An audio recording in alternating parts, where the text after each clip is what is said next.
Vous voulez me priver de l'héritage que tu me réserves, la vie éternelle. Tu vis ici, un c'est bon. héritage qui ne se peut ni corrompre. Dans tous les cas, tu n'as aucun héritage. Le ciel là, où se trouve-t-il? Qui ne se peut ni corrompre, ni souiller. Le ciel, où se trouve-t-il? C'est à quel endroit? C'est à quel endroit ton ciel? Allez. C'est à quel endroit ton ciel? Tu vois, il ne sait même pas où ça se trouve, mais il espère en des choses qui n'existent pas. Hein? Ce monsieur croit aux fables, c'est les choses des enfants. Il faut croire aux choses expérimentées. Là, il va fouiller. Il faut croire aux choses expérimentées. Ne crois pas à la lettre, crois à la manifestation de l'esprit. Ça allait bien. Très bien, monsieur. La lettre tue, mais l'esprit vivifie. Ah, mais toi, tu es dans la lettre. Hein? Voilà. Tu n'as aucun esprit. Hein? L'esprit vivifie. Tu n'es dans aucun esprit. Tu es un littéraire. Je suis dans l'esprit. Oui. Parce que la lettre et l'esprit vont ensemble. Tu es dans la lettre est dans l'esprit. Tu n'es pas dans l'esprit. Tu n'as aucun esprit. La lettre est dans l'esprit. La lettre est dans l'esprit. Quel est l'entrée? Alors, mesdames et messieurs, nous allons démarrer cette émission. D'abord, veuillez nous excuser pour ce léger retard. Mbolo Samba à tous, particulièrement à un membre des fan club du en question, Francine, qui fête son anniversaire. Je n'ai pas pu être avec vous, vous comprenez que c'est à cause des obligations obligatoires. Nous sommes donc très heureux de vous retrouver ce jour pour votre rendez-vous hebdomadaire, pour ne pas dire notre rendez-vous habituel. Aujourd'hui, nous allons parler de Lucifer. Qui est ce personnage qui suscite autant d'inimitié, d'antipathie? Existe-t-il vraiment? Est-ce que les gens parlent de ce qu'ils savent? Personne ne peut nous relater ce qui s'est réellement passé entre Dieu et lui à la création. Pourquoi il y a eu divorce? Pourquoi il y a eu séparation? Et pourquoi Lucifer s'était opposé à Dieu? Conte de fées ou pas, la question fondamentale, ce sera au centre du débat de ce jour, c'est-à-dire la conversation entre Dieu et Lucifer. Alors, Maître Ayon, simplement, qui est Lucifer? Je remercie le Seigneur qui nous a permis d'être ici ce soir. Je lui rends grâce. Je vais dire une chose, c'est que Lucifer a été créé par Dieu, comme tous les anges. C'était un chérubin protecteur. Il était un archange. C'est le premier archange, je dirais même que c'est le premier des anges que Dieu a créé. Donc, il était le bras droit de Dieu. Mais Dieu l'a créé avec deux choses. Sa beauté et son intelligence.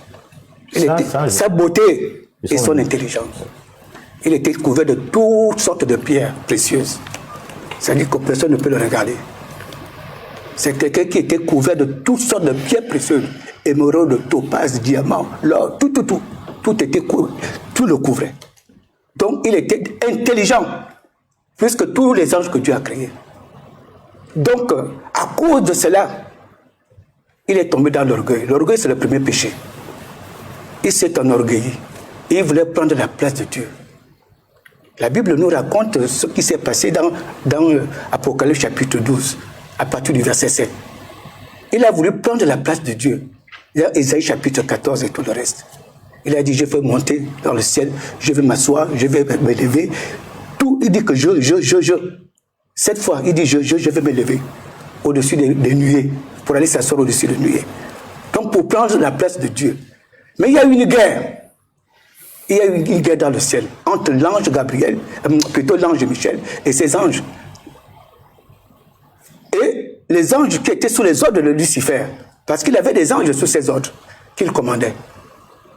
Donc, il y a eu une guerre, il a été chassé du ciel. La guerre s'est passée, ils ont perdu la bataille. Ils ont été chassés, ils sont venus sur cette terre. Ils ont été précipités sur la terre. Ils ont trouvé leur quartier généraux où c'est? Dans les eaux, dans les forêts, dans la terre, dans les airs, dans les cimetières, dans les grottes. C'est là où ils ont trouvé leur quartier généraux. Mais ce sont des villes, ce n'est pas des trucs comme des grottes, comme des grottes et tout. Ce sont des endroits qui sont des villes. des grandes villes. Que ce soit dans les cimetières, ce n'est pas les cimetières avec les croix.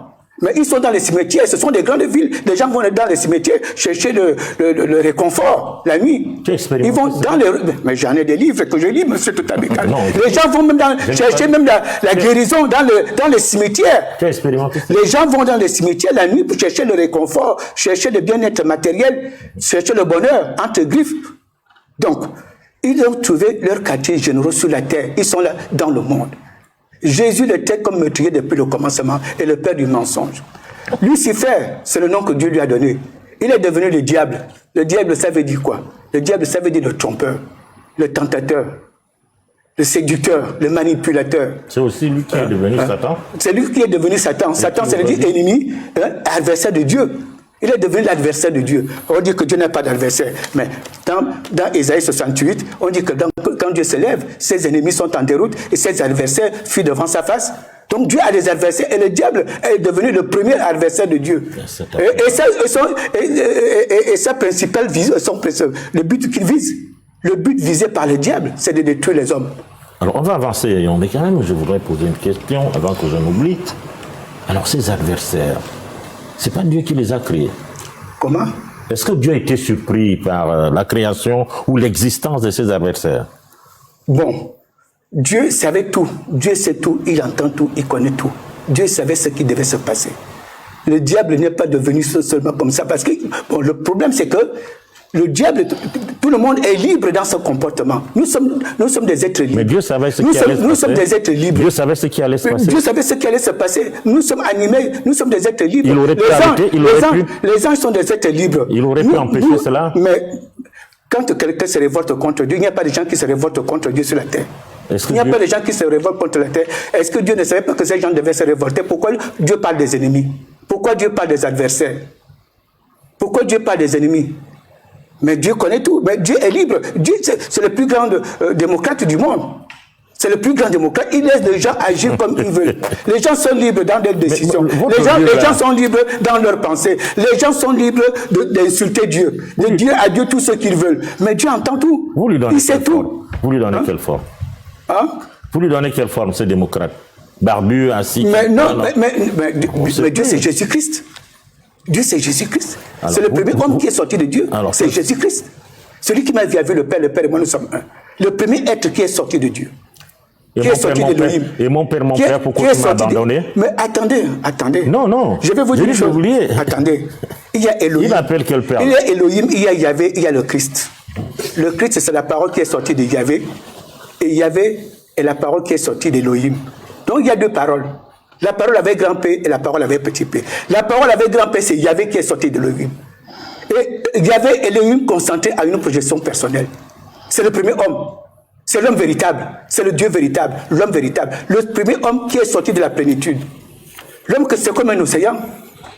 Un océan qui coule. L'océan est composé de l'eau. Mais cette masse d'eau est composée de quoi? Elle est composée de l'hydrogène, de l'oxygène. Dieu est composé du Père, du Fils et du Saint-Esprit dans la plénitude éternelle.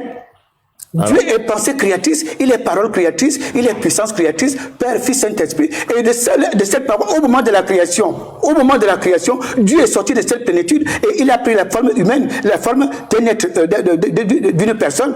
Et c'est ce premier homme qu'on appelle Yahvé. Et c'est ce premier homme qui est sorti de Dieu qu'on appelle Jésus. C'est lui qu'on voit assis sur le trône. Tu dis bien. Et Christ est la parole qui est sortie de Yahvé. Alors je vais donner la parole aux autres. Merci. Je vais donner la parole à Maître Ndao. Je ne sais pas si tu as une idée de Lucifer sur les gnostiques. Oui. Vous savez ce que c'est. Mais on va nous faire la promesse d'écouter aussi les autres, comme vous l'avez entendu. Maître Ndao. Merci de me donner la parole pour ce thème qui est très, très intéressant. Lorsqu'on parle du Lucifer, on aborde un aspect en rapport avec ce qu'on appelle les ténèbres. Il nous faut comprendre la question des ténèbres parce que sur le plan ésotérique, parce qu'on parle de l'ésotérisme, il y a deux aspects en rapport avec les ténèbres. Il y a les ténèbres originelles qui renvoient au chaos, c'est-à-dire un aspect chaotique que l'initié va prendre pour faire ressortir la lumière. Et c'est un aspect en rapport avec la méditation, la contemplation, parce qu'il faut arriver aux ténèbres pour faire ressortir la lumière. Et ces ténèbres originelles, ce sont de ces ténèbres d'où émane tout ce que nous voyons dans la création, tout ce que nous voyons dans l'univers qui existe. Et il y a un deuxième type de ténèbres qu'on appelle les ténèbres qui dérivent de ce qu'on peut appeler l'ignorance et aussi la bêtise ou l'erreur, il faut le dire. Et ça, c'est un autre type de ténèbres. Lorsqu'on parle du Lucifer, généralement, la plupart des personnes qui ne sont pas ésotériques ont une grosse confusion parce qu'ils l'associent à ce qu'on appelle une antithèse de Dieu. Donc, une force, une énergie qui est opposée à Dieu. Or, dans l'ésotérisme, il n'est pas question de cela parce que Dieu n'a pas d'opposé. Dieu n'a pas d'antithèse. Il n'a pas un diable qui combat ou qui lutte contre ces énergies. Et ce qu'il faut comprendre, lorsqu'on parle de Lucifer, on parle du diable en réalité. Et ce diable-là est tout simplement un dédoublement de la divinité pour orienter l'initié sur le chemin. Lorsqu'on parle de Lucifer, pour ceux qui connaissent l'ésotérisme, on parle du faiseur de lumière. C'est cet aspect de Dieu-là qui est à l'intérieur de l'être humain, de chaque être humain, qui permet à l'individu qui est sur le chemin spirituel de pouvoir progresser en utilisant ce qu'on appelle la tentation. Parce que la tentation, c'est l'outil que le Lucifer, le diable, utilise pour faire progresser l'initié ou pas. Lorsqu'on parle, par exemple, de l'école, parce que la vie, c'est une école. Lorsqu'on parle de l'université, pour passer en classe supérieure, qu'est-ce qu'on nous fait en général? Pour les enseignants, il y a des épreuves, il y a des évaluations. Ces évaluations-là permettent de savoir si vous êtes apte à passer en classe supérieure. Sur le plan spirituel, il existe aussi la même opération. Pour l'initié, c'est quelque chose de bien structuré parce que on lui fait vivre des épreuves et le Lucifer, le diable à l'intérieur de lui, est l'instigateur de ces épreuves-là. Donc, il met des situations où la tentation est au milieu. Et derrière ces situations-là, l'initié doit se surpasser, il doit se découvrir, il doit travailler sur lui-même. Et lorsqu'il triomphe de cette tentation-là, il progresse. Et les anciens disent quoi? Que la tentation est feu. Et le triomphe de la tentation est lumière. Donc, c'est à travers la tentation qu'on peut faire jaillir la lumière à l'intérieur de nous. Parce que la tentation pour l'initié n'est pas là pour le déstabiliser. C'est là pour l'emmener à progresser. Et derrière la tentation, il y a ce qu'on appelle des défauts psychologiques que nous devons travailler. Parce que le Lucifer peut activer la colère en nous, par exemple, une situation en rapport avec la colère. Si on n'apprend pas à se contrôler, on détruit tout avec la colère.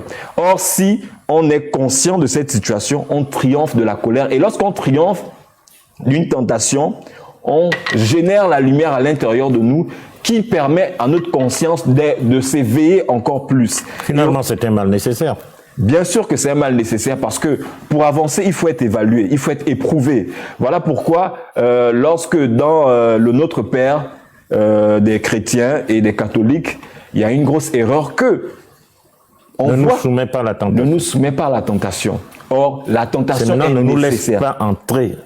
Ne nous soumet pas à la tentation pour certains passages. En réalité, ne nous laisse pas succomber à la tentation. Parce que la bonne formulation est celle-ci. Parce que il y a une nouvelle formulation.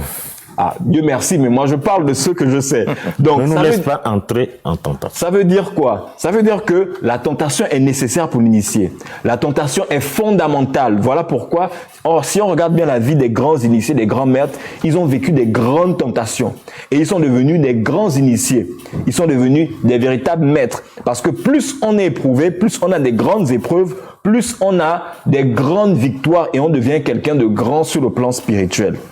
Donc, c'est dire tout simplement que Lucifer, le diable, joue un rôle pour permettre à l'initié de s'éveiller. Mais bon, si on peut raisonner un peu comme le commun des mortels, est-ce qu'on les met face à face, Dieu, Lucifer, ou que c'est Dieu qui utilise l'autre? Ils sont pas face à face, ils peuvent même pas être face à face. Je disais, c'est un dédoublement d'un aspect de Dieu. C'est-à-dire que c'est une partie de Dieu qui prend une forme ténébreuse pour permettent à l'initié d'avancer. Alors donc, en un mot, Lucifer est une partie de Dieu. Exactement. Un aspect de Dieu pour permettre à l'initié d'avancer, mais à travers des douleurs, à travers des épreuves, à travers des situations difficiles. Et le non-initié? Le non-initié, il subit les épreuves malheureusement. Il subit et il alourdit encore son karma et il s'assombrit encore parce que l'épreuve, c'est deux choses. Soit on s'éveille, soit on s'endort encore plus. Alors, Maître Docteur, Lucifer, est-ce que tu as une idée? Qu'est-ce que c'est si on te demandait à définir ou à le présenter? Merci beaucoup, Mosso Kawangema, pour cette nouvelle invitation et salutations distinguées à tout le CCSRM et aussi à l'OCI. Le terme Lucifer renvoie à une dimension de confiance. Dieu elle-même est un Lucifer. Lucifer veut dire ceux qui portent la lumière, celui qui porte la lumière, l'eau brillant, l'étincelant, l'enflammé. Et Lucifer a un rapport avec la dimension aquatique, la dimension eau. C'est pourquoi quand le chérubin jadis Congo, qui était vêtu de 12 corps d'étincelance, qui étaient en fait les 12 corps cosmiques qui le rendaient brillant, quand il est dévêtu de ces 12 corps cosmiques et qu'il s'enténèbre et est rejeté dans les dimensions astrales, du bas astral, donc dans les ténèbres du bas, il a été dévêtu de ces corps d'illumination et a été jeté dans les eaux du bas. Parce qu'il y a deux formes d'eau. Il y a les eaux d'en haut, il y a les eaux d'en bas, il y a l'étendue. Et lui, le chérubin, jadis Congo, jadis moi, a été précipité dans les eaux du bas. Et c'est dans les eaux du bas qu'il règne. Et quand on va dans Éphésiens 2.2, on parlera de ce chérubin, jadis Congo, comme étant le maître, le prince qui influence la mentalité ambiante et qui règne dans l'atmosphère spirituelle que nous respirons. Donc, il règne dans les eaux du bas, dans les eaux qui ont un trait avec la dimension psychique et psychologique. Lucifer n'est pas Satan. Et quand bien même on parlerait de Satan, Dieu en lui-même peut aussi être un Satan. Parce que Satan est une posture que l'on arbore, que l'on a face à une situation. Laissez-moi vous lire un aspect de Dieu comme étant Satan. Voilà, je vous le lis vite fait. Nous allons vite fait dans le livre de Nombres, chapitre 22, verset 22. Nous prendrons la version Bible de Jouraki. La narine d'Élohim brûle, oui, il va. Un messager de Adonai se poste pour lui sur la route en Satan. Voici un ange qui prend la posture de Satan, au nom de Dieu, pour faire obstacle et barrage au prophète biblique qu'on appelle Balaam, qui allait pour maudire Isolélé, Isoulia, pour maudire Israël. Et Dieu, le vrai, se poste par le manifeste de ses vibrations et de ses vents en Satan. Donc Satan aussi est une posture. C'est un rôle. Et Satan est un fidèle serviteur de Dieu. Et celui que nous écrasons? C'est pourquoi justement que vous l'écrasez, depuis que vous l'écrasez, le gars est toujours là. À beau lui jeter le feu, le pauvre serviteur du Seigneur est toujours là. N'est-ce pas, vous irez encore dimanche prochain à l'église, le même Satan que vous avez écrasé aujourd'hui, vous le réécraserez le dimanche prochain. Et les siècles antérieurs, vous l'avez écrasé. Mais il est immuable. C'est quelqu'un franchement de farouche. Il faut imiter Satan parce que depuis là, vous êtes incapable de le vaincre. Pourquoi? Parce que c'est un serviteur. C'est une posture.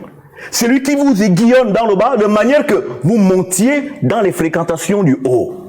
Parce que le rôle du diable, c'est de vous empêcher de sortir de la dimension. Parce que lui, il est dans le bout du monde du bas, la dimension vibrante, et là, il vous aiguillonne. Et c'est pourquoi est-il encore dit que Tario Dieu amène ses fidèles dans le désert, parce que c'est dans le désert qu'il parle à ceux qui rappellent à lui. Autrement dit, étant dans la difficulté, vous vous tournerez à Dieu, car c'est là que les hommes recherchent Dieu quand ils sont dans la difficulté. Donc, Satan, ou Lucifer, est donc un manifeste de lumière. Et Lucifer va de pair avec la dimension de conscience, avec la dimension de connaissance. Et dans l'ordre ésotérique, l'eau réfère à la connaissance. Celui qui a beaucoup d'eau a beaucoup de connaissance. Et c'est pourquoi le Congo, Yesaya Ongola alias Jésus-Christ, était un esprit des eaux, car c'était un être de connaissance. Parce que la connaissance était son acquis. Et lui-même aussi était un Lucifer. Parce que portant la lumière en lui, allons-y voir la luciférité de Yesaya Kongo, alias Jésus-Christ, le nom de bandit que lui donne la religion chrétienne. Apocalypse 2, 28. Comme moi aussi, je me trouve avoir reçu d'auprès de mon Père, je le lui donnerai l'astre du matin. Il donnera l'astre du matin, qui est ici en fait une autre forme de dire Lucifer. Donc lui aussi va luciférer toutes celles et ceux qui le suivront. Ils recevront cette stature, cette posture de Lucifer. Je suis un Lucifer. Parce que je suis porteur d'un niveau de conscience et de connaissance. Et Lucifer varie. De lumière. Les Lucifers varient il varie tout ça. Comme on dit que les étoiles varient en luminosité d'une à une autre. Chacune des étoiles chaque étoile a sa luminosité. Donc, chaque individu a une posture Lucifer à un niveau donné. Donc, quand vous entendrez dans certaines homélies catholiques où, parlant du Christ, ils invoqueraient Lucifer et que les petits esprits là, qui ne comprennent pas ces choses-là, se mettront à crier au scandale que les catholiques invoquent Lucifer. Non, parce que Lucifer, c'est pas le diable. Lucifer, c'est un niveau d'esprit et de conscience. Alors, le diable. Le diable, non mais le diable c'est rien, le diable c'est un serviteur de Dieu, le diable c'est quelqu'un que vous devez en fait accepter dans votre périmètre. Comme quoi? Par exemple, les difficultés que vous vivez, ce sont les dimensions diaboliques, je vais dire les dimensions sataniques, les dimensions de difficulté.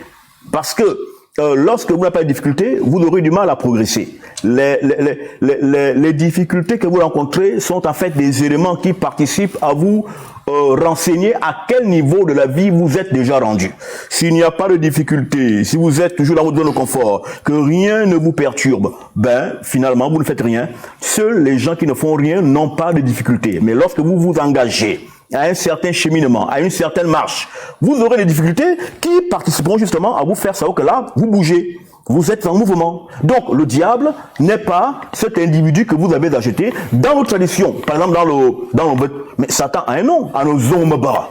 Celui qui porte les yeux rouges, celui qui porte la cruauté. Et cet individu a pour fonction de nous faire progresser, de nous faire avancer. Si Satan, comme on l'appelle, n'était pas important, Dieu lui-même, de là à là, il écrase, il anéantit. Pourquoi a-t-on besoin, nous, de prier pour que Satan meure? Pourquoi Dieu lui-même serait devenu un homme tapé, accroché à la croix, mort, il meurt. Parce que Satan doit mourir. C'est quoi ces conneries? Dieu a-t-il besoin de devenir un homme, porter la chair, pour tuer un petit Satan? Un petit Satan? Ma créature, mon histoire, où je suis moi-même rédacteur, je m'humanise, je quitte ma posture de Dieu, d'incréé, d'infini, pour devenir un petit individu que les gens vont baffer, gifler, de quel mot quoi? Et je meurs, je vais à la croix. 3 jours dans la tombe. Qu'est-ce qui soutient la création que j'ai faite? Qui devient Dieu à ma place? Qu'est-ce qui nous sauve la vie alors que Dieu est la vie? Sans Dieu, pas de vie. Mais Dieu est absent, mais les gens vivent. Comment on explique ce type de futilité que véhiculent les doctrines basses du christianisme? Satan est un envoyé, comme on le lit dans Job. Il va en présence des autres esprits de lumière, il arrive au devant de Dieu, il dialogue, il parle, il dit, écoute, je suis venu 6 mois faire une petite visite, il y a les autres qui sont venus, moi je suis arrivé. Mais écoute, il y a ton fils là-bas qui s'appelle Job, mais le gars il t'aime parce que il ne connaît pas les difficultés. Il dit, mais non, aussi, non, il m'aime parce que c'est une bonne personne. Il dit, non, laisse-moi juste le tenter de là, tu vas voir. Et c'est Dieu qui l'envoie. Il dit, tiens, va, mais touche pas à sa vie. Donc, les actions du fameux diable sont totalement sur le contrôle conditionné par Dieu. Et quand on va encore dans 1 Samuel, on a le gars qui jouait à la sitar, à la harpe sacrée, David. Parce que lui, il exorçait avec la harpe. Il arrive devant Saoul, son beau-père. Il joue à la harpe et il est écrit que Dieu, Tario, envoie son démon en lui, dans le corps de Saül, pour le tourmenter. Donc Dieu est un tourmenteur. Vu que lui-même, il est propriétaire de démons, il les envoie, il les affecte partout où il veut. Et lui-même aussi devient un Satan. Dans Nombre 22. Qu'est-ce que ça veut dire? Ça veut dire que Dieu joue tous les rôles. D'où est-il encore écrit que c'est moi qui produis le vent, c'est moi qui produis la pluie, le sec, l'opposition, c'est lui qui produit tout. C'est lui qui produit la faveur et l'opposition. Dieu est alpha. Alpha, les dimensions positives. Oméga, les dimensions négatives. Donc, Dieu, Satan, c'est une même évidence dans les fréquentations mystico-vibratoires différentes. Monsieur Ono, c'est souvent un peu pénible de prendre la parole après Non. Je suis bien heureux de me retrouver une fois de plus ici. Salutations cordiales à tous nos téléspectateurs et particulièrement à monsieur Eban Savorgnan. Je commencerai mon propos en reprenant les derniers mots de Dokira, en disant que si on veut aller au fond de l'affaire et à peu près essayer de comprendre de quoi il s'agit, il faut toujours prendre la dimension alpha-oméga. La dimension alpha-oméga, d'un point de vue physique et d'un point de vue ésotérique, renvoie à une loi qui est la loi de la polarité. La loi de la polarité, elle nous dit quoi? La loi de la polarité nous dit que Dieu, en tant que force et intelligence, parce que ça, il faut toujours le préciser, parce que quand on dit Dieu, malheureusement, la langue française est pauvre, et que quand on dit Dieu, même si ça ne s'entend pas quand on parle, mais ça se dit dans nos représentations, les gens pensent à un être qui est assis quelque part. Dieu ne se représente pas comme ça. Dieu est un champ d'énergie et un champ d'intelligence. En tant que champ d'énergie et champ d'intelligence, Dieu comporte un certain nombre, ou du moins un certain type de niveau de réalité. Et dans ces niveaux de réalité, je prends le temps de revenir à ce que je disais, il y a une loi qui s'appelle la loi de la polarité. La loi de la polarité, elle nous enseigne des choses qui sont relativement simples. Elle nous dit que tout a nécessairement, mais j'insiste sur le nécessairement, son contraire. Parce que la nécessité, ça veut dire quoi? La nécessité, ça veut dire ce qui ne peut ne pas être, ce qui doit obligatoirement être. Pourquoi le bien doit être?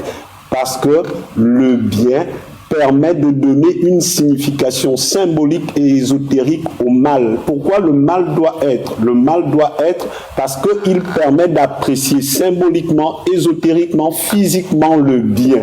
Si on a compris ça, on comprend donc que ce qu'on appelle le diable, ce que les gens appellent le Lucifer, et notamment, précisons, Lucifer, c'est porteur de lumière. Mais porteur de lumière, pourquoi? Porteur de lumière parce que dans le cheminement qui nous fait venir de moins l'infini en vue de nous élever à plus l'infini, c'est-à-dire aux vibrations les plus basses pour aller aux vibrations les plus hautes qui sont les vibrations lumineuses, il se passe une rencontre cruciale, c'est la rencontre de Lucifer, c'est la rencontre du porteur de lumière. Ce porteur de lumière, et c'est pourquoi moi je dis toujours aux chrétiens, mais parfois vous lisez les choses mais vous ne les comprenez pas. Pourquoi on le symbolise comme un être brillant, intelligent? Pourquoi on le symbolise comme portant toutes les pierres précieuses? Parce que ce qu'il est au fond, c'est la tentation. Ce qu'il est au fond, c'est l'appel à détourner les yeux du vrai objectif, c'est-à-dire du vrai chemin spirituel.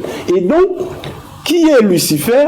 Lucifer, vous disais-je, c'est la rencontre cruciale qui fait que lorsque l'initié va à la rencontre de ce qu'on peut appeler le divin, mais qui en réalité est la lumière primordiale, d'où tout vient, d'où tout procède, il va rencontrer Lucifer. Lucifer, c'est quoi?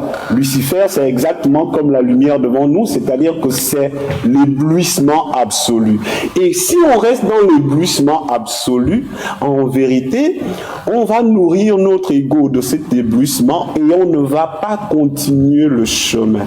Or, Si on parvient à un moment donné à nous concentrer et à dépasser l'éblouissement, on rentre au fond dans la véritable lumière. Exactement comme vous n'appréciez pas toute la beauté de la clarté de la lumière lorsque vous regardez fixement l'ampoule, parce qu'à un moment donné, vos yeux ne peuvent pas supporter. Donc, à un moment donné, il va falloir trouver la bonne perspective pour apprécier la clarté.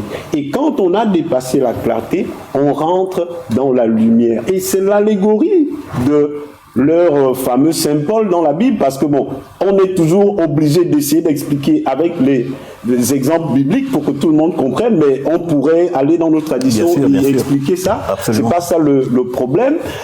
Et c'est l'allégorie qui se joue. Qu'est-ce qui se passe? Mais il se passe que Paul, qui est-il?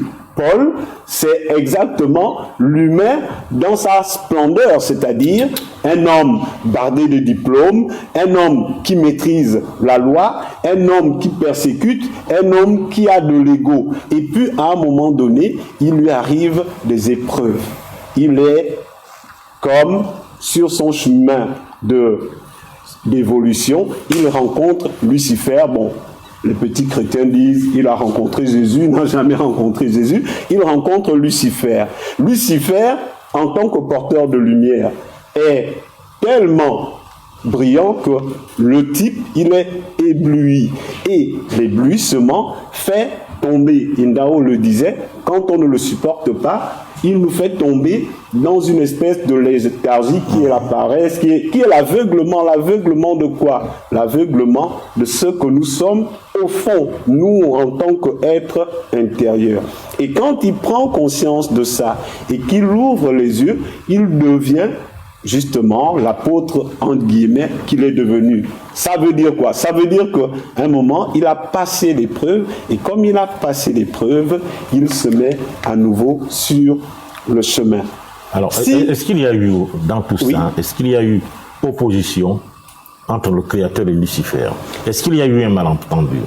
Mais je dis bien qu'il n'y a pas de malentendu possible. Lucifer est une condition de possibilité de pleine réalisation de l'initié que Dieu met sur son chemin. C'est Dieu qui poste la tentation sur notre chemin, parce que s'il n'y a pas de tentation, on ne réalise pas en vérité qu'on a grandi. Ndao le disait, moi j'ai le malheur d'être enseignant de métier. Comment je fais pour faire passer un élève de la classe de première à la classe de terminale si je ne l'évalue pas? Comment est-ce que je me rends compte de ce que cet enfant a fait des progrès dans mon domaine de prédilection, dans la discipline que j'enseigne, si je ne l'évalue pas? Il faut bien qu'il soit évalué, il faut bien qu'il soit tortillé, que je corrige la forme, que je corrige le fond, pour qu'à un moment donné, il parle de toi, ou il me maudit mon nom, il maudit mon père, ma mère. Et puis, en fin d'année, il finit par se retrouver à 10. Et quand il me croise dans la rue et qu'il est admis au bac, il finit par me remercier. Oh, monsieur, merci. C'est ça aussi. C'est-à-dire que ces simples exemples, ils doivent nous enseigner. Alors, quand est-ce que l'on réalise pleinement que l'on a fait du chemin en tant qu'initié? C'est lorsque l'on regarde derrière soi et qu'on se rend compte qu'on a passé un certain nombre d'épreuves. Donc, il n'y a jamais opposition. Je parle bien de polarité en disant que quand on part de moins l'infini pour aller à plus l'infini, vous voyez, même d'un point de vue mathématique, il faut passer par zéro. Et donc, zéro, c'est la rencontre cruciale de Lucifer. Parce que zéro, c'est le premier degré à partir duquel on va rentrer dans la positivité. Alors, maître, une réaction avant que je ne donne la parole à la boîte noire. Je veux lire un passage dans la Bible, si vous permettez. Dans Éphésiens chapitre 2, à partir du verset 1. Vous pouvez parler un peu fort? Éphésiens chapitre 2, à partir du verset 1. Vous étiez morts par vos offenses et par vos péchés, dans lesquels vous marchiez autrefois, selon le train de ce monde, selon le prince de la puissance de l'air, de l'esprit qui agit maintenant dans les fils de la rébellion, vous étiez morts à cause de vos offenses, à cause de vos péchés. Selon l'esprit, selon le train de ce monde, selon le prince de la puissance de l'air. Quel est le prince de la puissance de l'air? L'esprit qui agit maintenant dans les fils de la rébellion, c'est qui? Vous savez, j'ai lu la loupe, numéro 20 du 23 février 2010. Dans un article intitulé « Les masses médias gabonais ou la passerelle de la religieuse », quelque chose comme ça.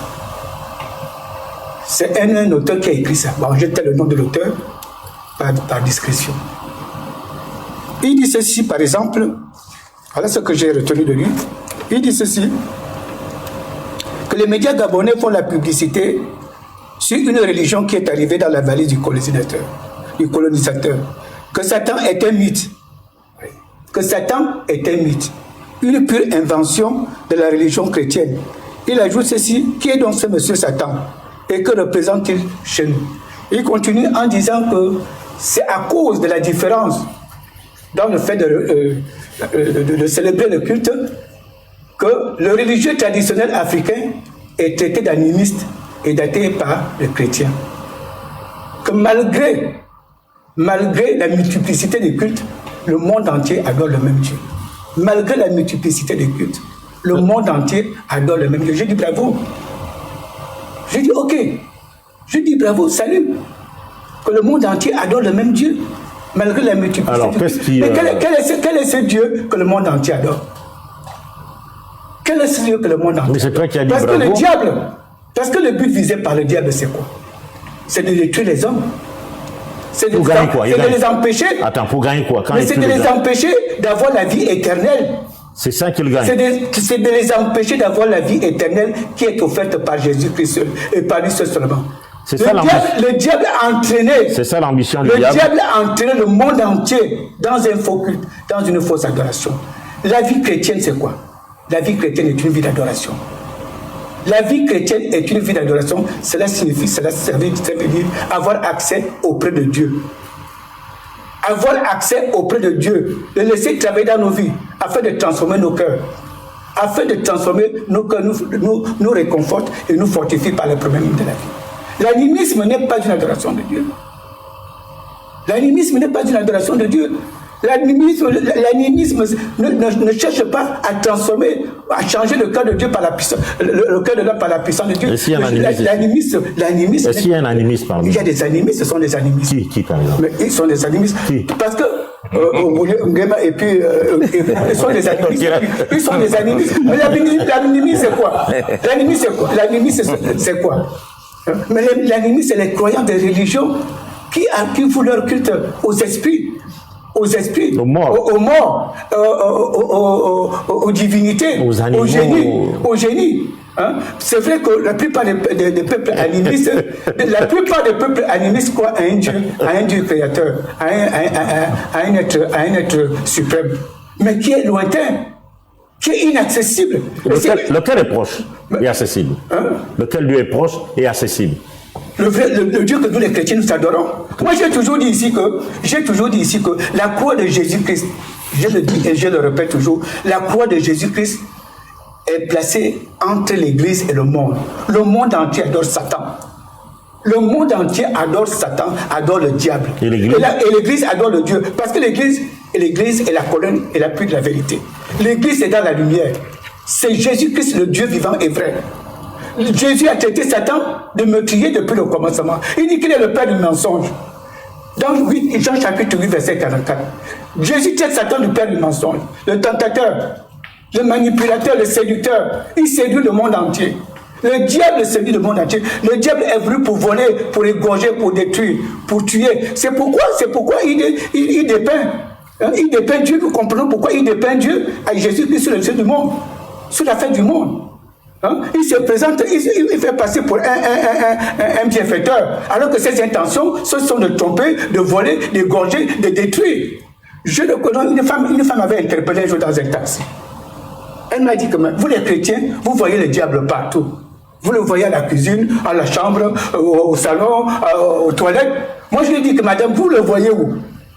Vous le voyez où? Personne n'est à l'abri de cette tromperie. Personne. Il a tenté Jésus-Christ dans le désert à 3 reprises. Il a monté tout le royaume de la terre. Il a dit que tout cela m'a été donné. Qui lui a donné ça? C'est Adam. Tout cela m'a été donné. Prosterne-toi devant moi, adore-moi pour que je te donne la gloire et la puissance de tous ces royaumes. Jésus lui a dit qu'il est écrit que tu adoreras le Seigneur ton Dieu, tu l'adoreras lui seul, tu le serviras lui seul. Satan a tenté Jésus-Christ 3 fois, comme il a tenté Adam en Éden. Et il a tenté Jésus à 3 reprises. Mais c'est écrit dans la Bible, nous n'allons pas chercher ça dans le ciel. Il a tenté Dieu à 3 reprises. À 3 reprises. Il a tenté Dieu. Il a tenté Jésus-Christ. Dieu. Il a tenté Dieu. Il a tenté Dieu, le vrai Dieu. Mais connaissant... Dieu ne peut être tenté. Mais je vais dire une chose. Jésus-Christ qui est homme. Jésus-Christ est homme sur la terre. Jésus-Christ est homme sur la terre. Il a été tenté sur la terre, pas dans le ciel. Très bien.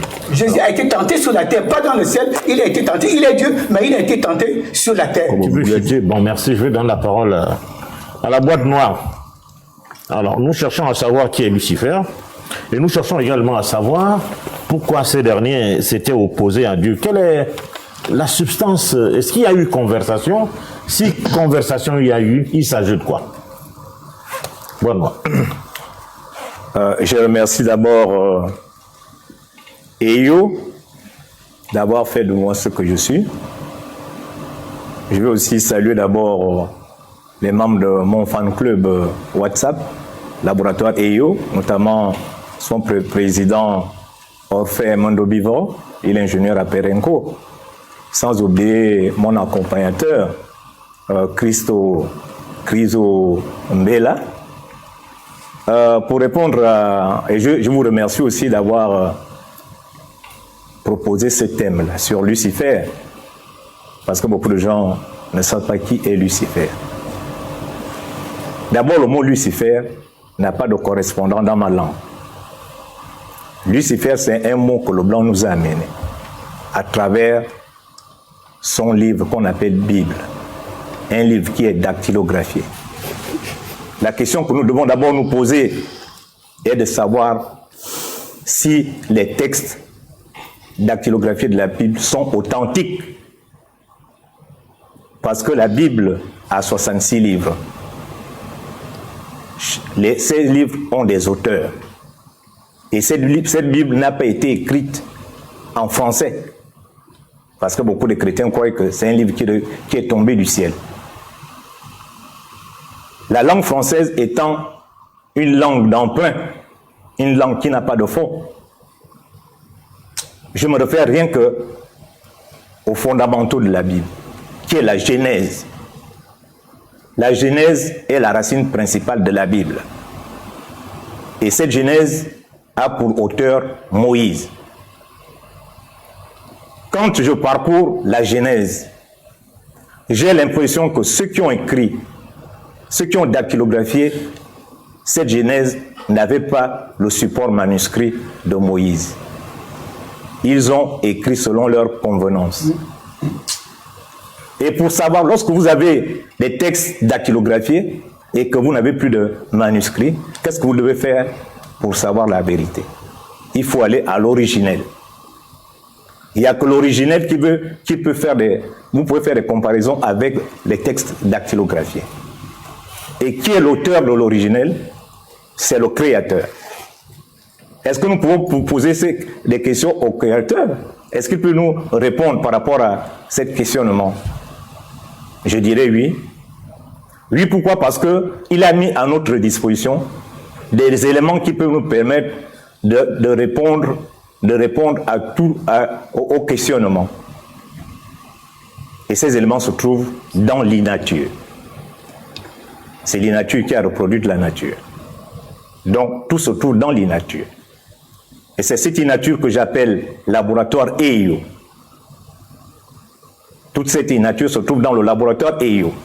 Et ce laboratoire a une boîte noire. La boîte noire à Kumbela. C'est pour ça que je vais d'abord vous expliquer la version originelle. Et nous allons ensuite faire les comparaisons par rapport au texte dactylographié pour savoir si vraiment ces textes sont authentiques. On y va. On va d'abord commencer par ce qu'on appelle la création. Parce que la création a un cheminement. Il y a la création, il y a la procréation et la reproduction. 1. Création. 2. Procréation. 3. Reproduction. La création a eu lieu dans le monde spirituel. La création, qui est le monde des immortels. Et dans ce monde, il y a un ciel et une terre. Ça, c'est le monde des immortels. Ensuite, nous avons la procréation, qui est le monde mystique, le monde des mortels, qui a un ciel et une terre. Et nous avons enfin la reproduction, qui est le monde physique, qui est l'enveloppe, qui a un ciel et une terre. Étant à l'extérieur, il y a des barrières pour accéder dans ces autres mondes. Mais étant à l'intérieur, il n'y a pas de barrière. Vous comprenez?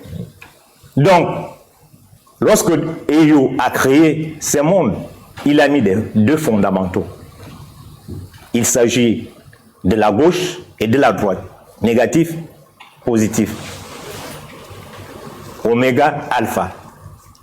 La procréation relève de la gauche et la reproduction relève de la droite. Il faut d'abord savoir la généalogie de ces deux mots pour savoir comment le monde a été créé. La gauche incarne ce qu'on appelle la République incarne la démocratie incarne le peuple incarne la femme incarne la terre incarne la cuisine.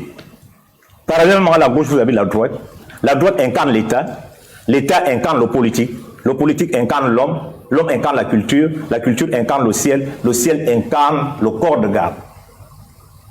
À partir de ces deux généalogies, vous pouvez savoir la différence fondamentale qui existe entre la gauche et la droite, entre la République et l'État, entre la démocratie et le politique, entre le peuple et l'homme, entre la femme et la culture, entre la terre et le ciel, et entre la cuisine et le corps de garde, entre le huis clos et la plénière, entre l'intérieur et l'extérieur, entre le fond et la forme, entre le monde mystique et le monde physique, entre le conducteur et le véhicule, entre la nuit et le jour, entre la lune et le soleil. Ça, c'est la création version originelle. Et lorsque nous faisons la comparaison par rapport à la Genèse, vous avez posé la question de savoir qui est Lucifer. C'est le blanc qui nous a amené le mot Lucifer. Et quand vous lisez la Genèse, vous allez remarquer que Lucifer est le Dieu des Blancs. Lucifer est le Dieu des Blancs. Et c'est pour ça, quand vous lisez par exemple Genèse chapitre 1, verset 26, Dieu dit, créons l'homme à notre image. Donc il ne s'agit pas du créateur, parce qu'il n'existe pas deux créateurs. Il existe un seul créateur. En ce qui concerne la procréation, on parle de procréateur. Il y a une différence entre créateur et procréateur. Il existe un seul créateur, c'est celui qu'on appelle Eyo. Donc il ne pouvait pas créer l'homme, il ne pouvait pas dire que créons l'homme à notre image, non. Il n'y a que Dieu, Lucifer, qui l'a dit. Et quand vous voyez par exemple la création version luciférienne, on dit qu'il créa l'homme, il le créa mâle et femelle. Mâle et femelle. Et alors que dans la généalogie de la gauche, vous voyez comment Dieu a créé l'homme et la femme. Quand nous prenons par exemple, en ce qui concerne la procréation, version luciférienne, on vous dit que Dieu Lucifer a créé d'abord l'homme. Et comme il a vu que l'homme était malheureux, il l'a endormi pour prélever une de ses côtes pour créer la femme. Donc ça signifie que si la femme existe, c'est grâce à l'homme. La femme dépend de l'homme. Ce qui est encore archi faux. Parce que vers la fin, vous saurez pourquoi. Qui est Lucifer et qui a eu le problème entre Lucifer et Io. Ça, c'est le problème. Ouais, non, c'est après. C'est après, il y a un processus. Oui, bon. Il y a un processus. Nous aurons le temps. Là, nous sommes dans la procréation. Oui, nous aurons le temps. Après la procréation, il y a la reproduction. Il y a la reproduction. La reproduction, là, on va au jardin d'Éden. Je pense que sur le plan scientifique aujourd'hui, Franceville est le berceau de l'humanité. Donc je prends l'image de Franceville. Que c'est à Franceville d'où il y avait le jardin d'Éden. Et dans ce jardin, il y avait tout était positif. Et Adam et Ève habitaient dans ce jardin, à Franceville. Et on leur a dit de ne pas manger le fruit de l'arbre de la connaissance, du mal et du bien. Mais le serpent est venu voir qui? Ève, non? Par rapport à ce qu'ils disent. Ève, c'est la femme. C'est la femme qui a poussé à ce que l'homme mange le fruit défendu. Ça signifie que c'est la femme qui est à l'origine des problèmes, du péché originel, de la mort. Mais ce que vous ignorez, c'est que lorsque nous voyons la généalogie originelle, vous allez constater que toutes les nations ne sont pas issues d'un couple qui serait Adam et Ève. Mais toutes les nations sont issues d'un couple qui symbolise Adam et Ève. Parce que Adam symbolise la fonction dévolue à la tombe droite de la femme. Et Ève symbolise la fonction dévolue à la tombe gauche de la femme. Donc pour venir sur le plan physique, il faut passer par Adam ou par Ève. Ça ne suffit pas qu'il y avait deux humains, Adam et Ève. La preuve en est que, après le péché qu'il raconte là, on a amené Adam et Ève à Bongoville. Et à Bongoville, Adam et Ève ont fait deux enfants, Caïn et Abel. Caïn a tué Abel. On a chassé Caïn de Bongoville pour l'envoyer à Kwaïsam chez moi niveau. Arrivé à Kwaïsam, Caïn a eu des femmes et des enfants. Ces enfants ont épousé des femmes et des enfants, ont eu des enfants. Et ces enfants n'étaient pas descendants d'Adam et Ève à Bongoville. Et parce qu'arrivé à Bongoville, Dieu a encore donné à Adam et Ève un autre enfant qu'ils ont appelé Seth.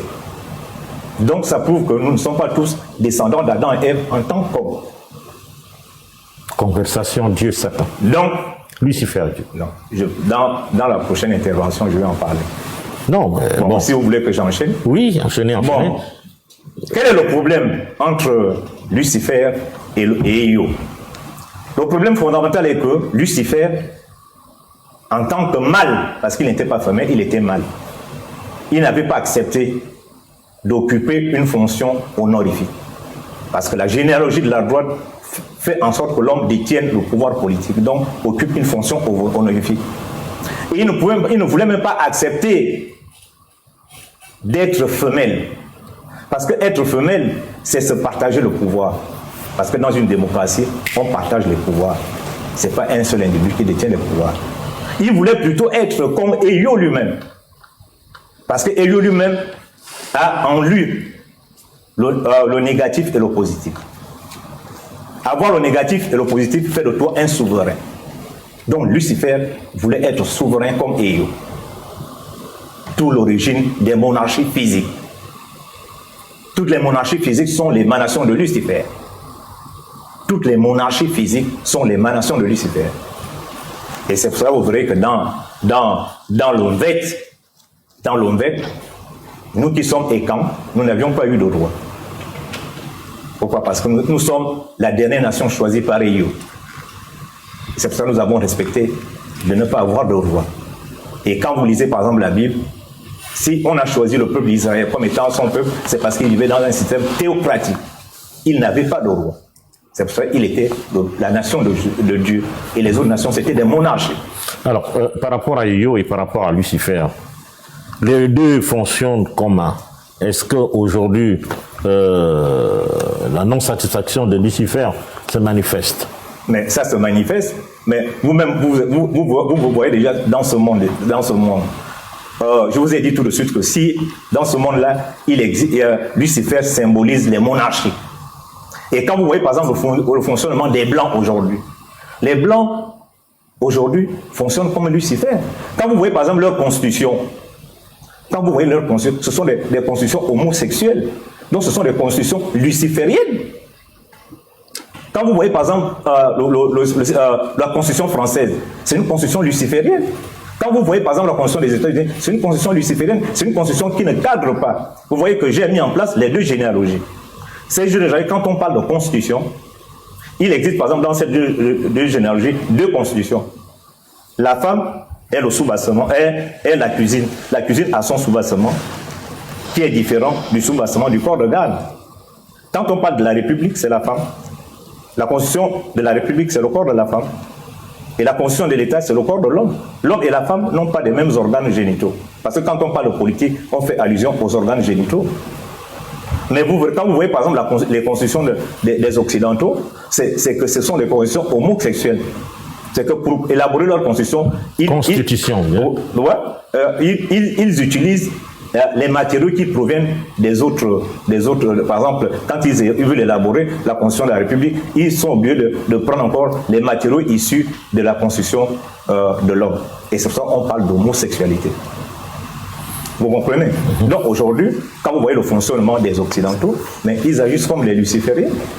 Parce que le but de Lucifer, c'était quoi? Le but de Lucifer, c'était d'être le roi ici sur le plan physique. Et c'était le but des empereurs.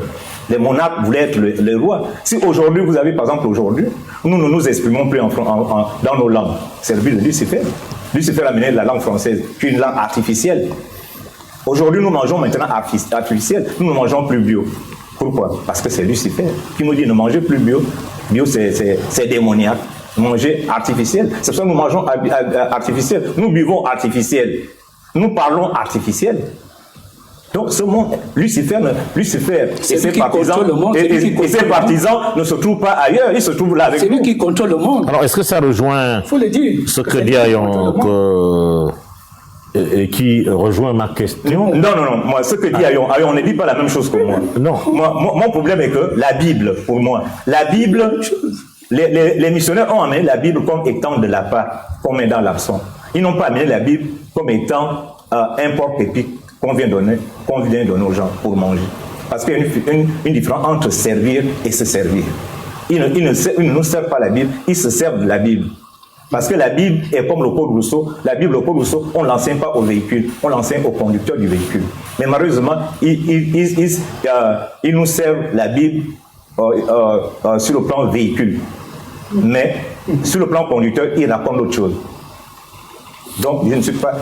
Parce que si on se repère, parce que si on parle de la Bible, je dirais même, Ayon, son Dieu c'est Jésus. Jésus est venu pour enlever le péché originel. Mais alors que c'est un péché, le péché originel n'est qu'un leurre. Ça signifie que même Jésus n'a jamais existé. C'est un plagiat. Mais aujourd'hui, on ne parle pas de Jésus. On parle de Lucifer. Qui est Lucifer? On parle qui est Lucifer. Et Lucifer est là avec nous. Vous avez par exemple aujourd'hui, le Gabon a souffert ici. Pourquoi il a souffert? C'est parce que depuis 60, nous sommes dans des constitutions homosexuelles. Des constitutions homosexuelles, des constitutions homosexuelles. Donc déjà, moralement, nous sommes homosexuels. Je vais donner la parole aux autres. Dakira? Oui, moi aussi, oui, vous allez peut-être réagir en répondant à ma question. Alors, vous parlez de Lucifer. Lucifer, vous avez donné toutes les explications nécessaires. Mais dans l'opinion, on dit qui gouverne ce monde? On dit c'est Lucifer qui gouverne ce monde. C'est Lucifer. Est-ce que tu es d'accord avec cette assertion? Le monde est dirigé par, d'abord, quel monde? Parce que nous avons 3 types de monde. Alors, c'est Ayon qui va répondre à cette question. Je peux même répondre. Nous avons le monde des hommes, les Bantous, nous, les hommes de Dieu. Nous avons le monde des autres, tout ce qui ne nous ressemble pas. Nous avons le monde, la création.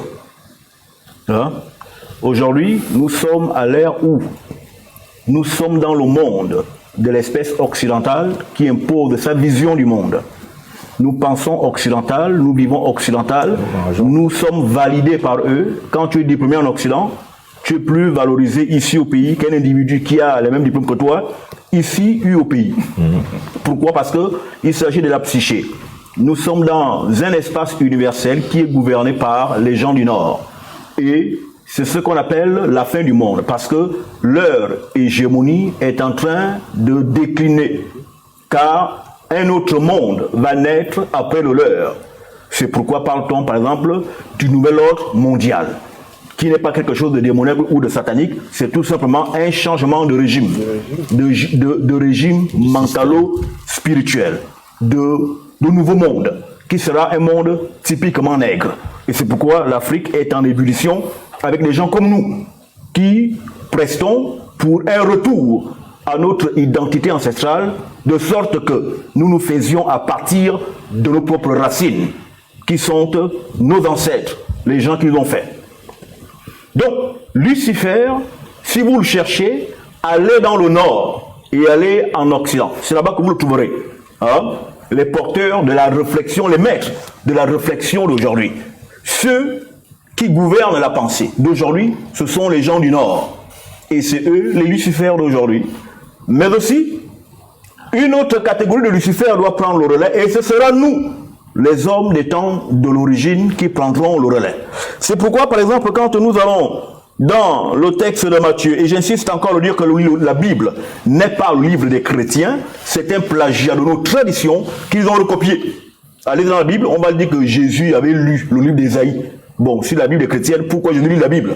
Voici une question que les chrétiens pourront répondre. Matthieu 5, 14. 8e version. Vous êtes la lumière du monde. Une ville située sur une montagne ne peut être cachée. Vous êtes la lumière. Autrement dit, vous êtes les porteurs de lumière. Ça s'adresse à qui? De l'ordre cosmique. Ça s'adresse aux Bantous, c'est nous les vrais juifs de Dieu. Qui parle là? C'est le Christ, le Congo, le vrai Christ noir, qui est décrit comme noir dans Apocalypse chapitre 1, verset 14 et 15. Le Jésus blanc des chrétiens n'est qu'une invention. Il n'a jamais existé. C'est dans la Bible que tu vas chercher. Voilà, c'est une affabulation. Monsieur Bokala, vous posez des questions? Non, allez-y. Donc, nous sommes les porteurs de lumière. Nous sommes des Lucifères. Et c'est ici que le terme Lucifer qui fait trembler plus d'un chrétien ne devrait pas, en fait, vous les hommes de la tradition, vous faire trembler.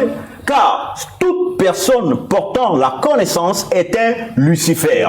Et le peuple de Dieu que nous sommes des Lucifères, parce que nous devons illuminer. Et c'est ce vers quoi nous marchons, parce que quand, par exemple, je me fais initier, je me propose de me luciférer, c'est-à-dire, je me propose de porter une certaine lumière sur le plan cosmique et mystico-spirituel. Et c'est pourquoi, justement, quand je me fais initier, je vais en voyage, je me transcende, et transcender veut dire quoi? Trans veut dire aller au-delà de la matérialité. Donc, je me diffuse dans le monde de l'esprit. Et quand je reviens de là, je reviens avec une nouvelle lumière qui est en fait mon identité lumineuse qui se situe de l'autre côté du voile matériel. Exactement. Et donc, lorsque le monsieur chrétien en face dit de nous que nous sommes des animistes, je vais d'abord ici dire à ce sujet que le terme animiste, monsieur Bokalo, le terme animiste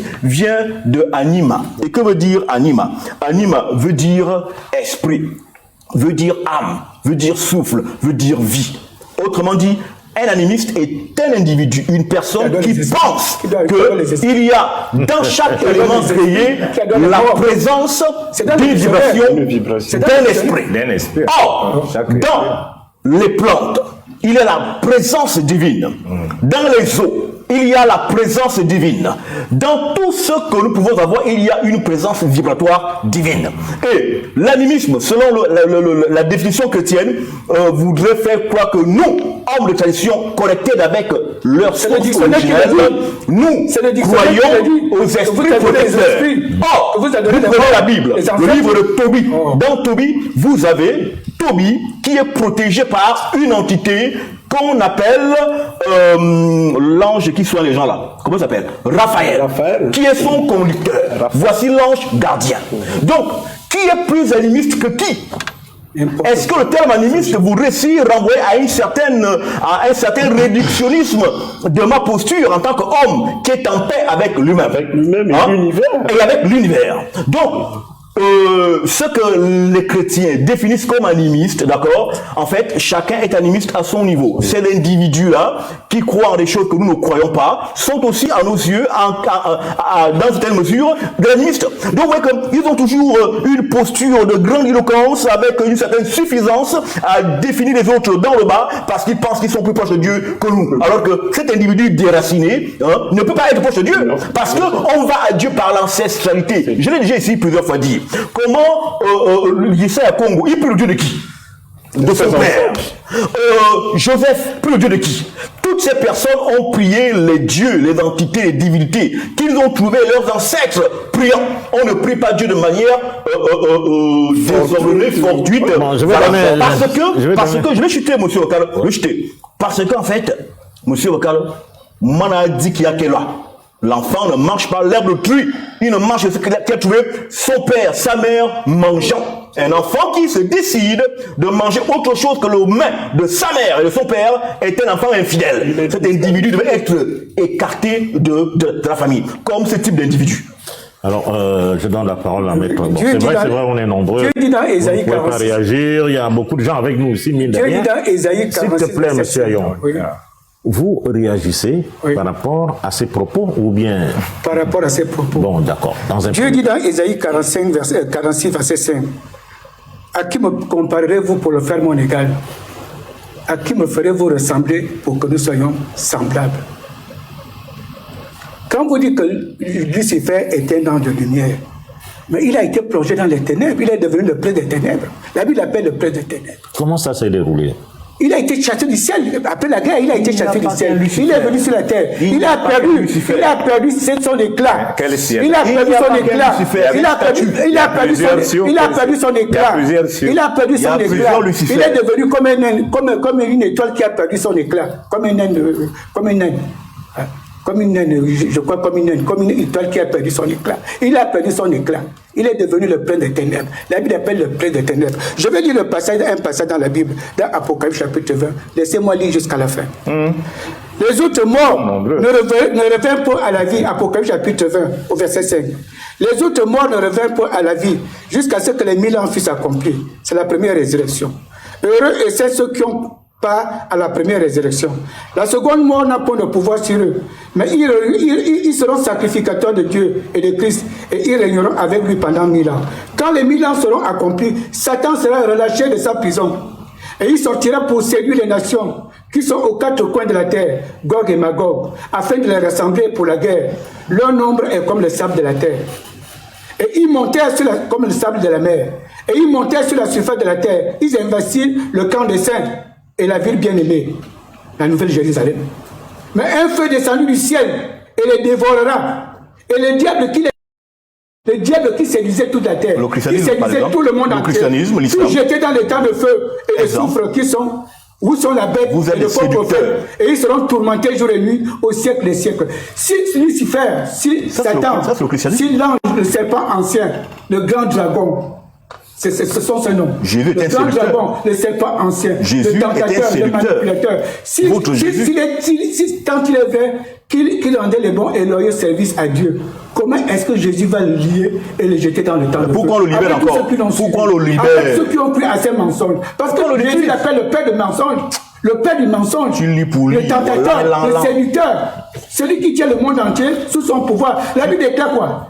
Que si notre évangile est encore voilé, il est voilé pour ceux qui périssent, pour les incrédules, que le Dieu de ce monde, qui est Satan, a aveuglé l'intelligence, afin de les empêcher de voir briller le glorieux évangile de notre Seigneur Jésus-Christ, qui est l'image parfaite du Dieu invisible, qui fait ombrage, qui empêche les gens de suivre Jésus-Christ, de répondre à l'appel de Jésus-Christ. Mais c'est Satan. Parce qu'il gouverne le monde. Il est plus fort que vous, ça, non? C'est tout. Mais la Bible déclare que Jésus va le lier à la fin des temps. Jésus va lier Satan à la fin des temps et le jeter dans le temps de feu. Où seront la bête et le faux prophète avec tous ceux qui ont suivi, qui ont pris à ces mensonges. Ils seront tourmentés pour toujours. Vous n'avez aucun avenir. Tout finira par se savoir. Hein? Dieu va sauver tout le monde. Dieu va sauver tout le monde. Sauf les filles de la rébellion. Sauver de quoi? Sauve les filles de la rébellion. On sauve de quoi? Sauve les filles de la rébellion. Sauve les filles de la rébellion. Les filles de la rébellion ne seront jamais sauvées. Alors, Dieu va sauver. Jésus est déjà mort. Tout le monde, mais sauf les filles de la rébellion. Dieu va sauver de quoi? De quoi? On sauve de quoi? De la mort éternelle. Pourquoi? Dieu va sauver de la mort éternelle. C'est quoi la mort éternelle? Il y a deux chemins. C'est moi qui pose des questions. Jésus a dit il y a deux chemins. Jésus a dit il y a deux chemins, il y a deux points. Écoutez, Jésus a dit dans Matthieu chapitre 7, à partir du verset 13, verset 14, Jésus a dit il y a deux chemins.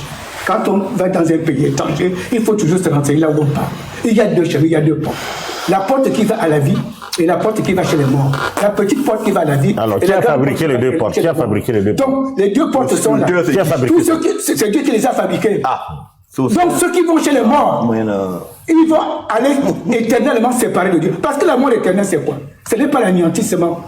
La mort éternelle n'est pas l'anéantissement. La mort éternelle, c'est la séparation éternelle avec Dieu. Et après?